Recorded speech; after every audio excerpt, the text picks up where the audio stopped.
Hi Taurus, welcome to Pandora Astrology's monthly horoscope for September of 2020.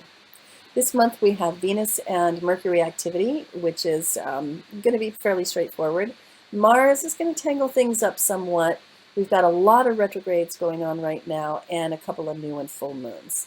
Hey Julia, you want to get it started with that gnarly Mars? Sure. Well, hey there, Taurus. Mars, the planet of action and activity, is going retrograde on September 9th, and that is going to happen in your 12th house. This is the house of seclusion.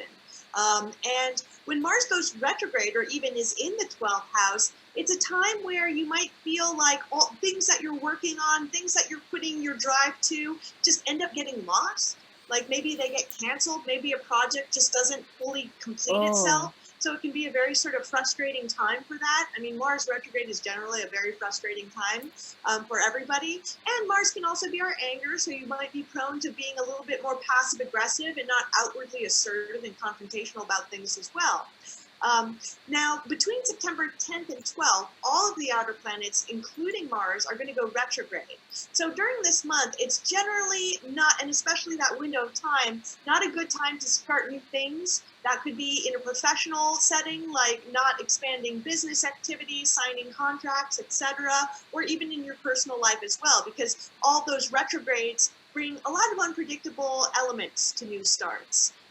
And Jamie and I actually did a video about Mars triggering the pandemic hot degree while it's retrograde. You can see it in our 2020 news playlist, and it's going to discuss how this retrograde cycle affects the world at large. Now, Mercury, the planet of communication, is actually moving direct and fast, and it enters Libra on September 5th, which is your sixth house of work, and it's also the house of organization. So this is a really, really great time to just get all your affairs in order. If that means balancing your checkbook, if that means doing taxes, if that means, organizing the Tupperware in your kitchen. I mean, Mercury is the planet of organization through its rulership of Virgo, and this is Mercury's house. So great time for doing all of that. And then Venus, the planet of love and beauty, also moving direct and fast. She enters Leo on September 5th, between 5th and 6th. It depends on your time zone. But anyway, it correlates with your fourth house of family and home. So this is a great time for getting along really, really well with your family. If you guys have had arguments in the past, then this is the time to smooth things over. It's also a time where you can really just get a lot of pleasure from your home as well. So lovely transit. yes, definitely. So then we have a couple of moons. The first one is a full moon that's happening across the Virgo Pisces axis of service. The moon is in Pisces, which falls in your 11th house. The sun is in Virgo in your 5th house. And there's a lovely grand trine in Earth that's also a part of this moon. And there's a real tug of war between Earth and water going on here. That moon in Pisces says that you may find yourself really wanting to merge with the group. And I say group because this is the 11th house of community, of friends, of tribe, people of like mind. And the moon in Pisces falling there says that you may want to engage with your group in a way that where you can really feel a part of it, not just, as a sort of an acknowledged member of it, but really feel like a sense of oneness with its agenda. And that could be a real, let's call it a place of rest for you under this moon, which can be then balanced by the sun in Virgo with its fantastic grand trine that it has to Pallas Athena and Uranus in earth signs that can then be grounded in action, a strategic action. And you can find out more about that in our video about it in our September news playlist about that moon.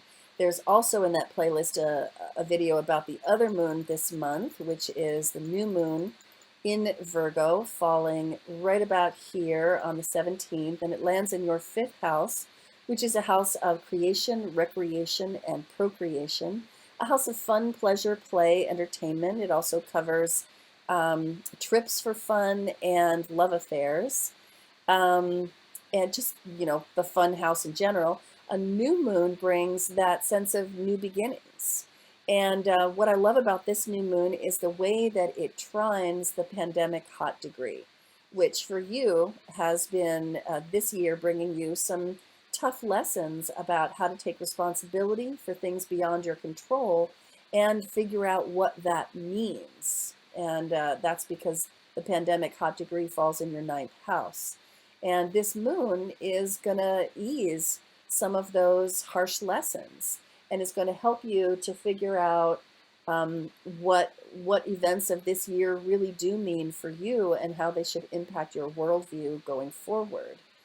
Um, so yeah, I think that this particular new moon has kind of a feeling of inflection point and destiny about it. You should definitely check out the video about it in our September news playlist.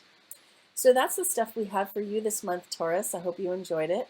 You can always find the news of the month on our website, pandoraastrology.com, and you can just add slash monthly hyphen horoscope, monthly hyphen forecast to that to find out what's going on this month. And yes, we do have horoscopes on our site and also on our YouTube channel, Pandora Astrology.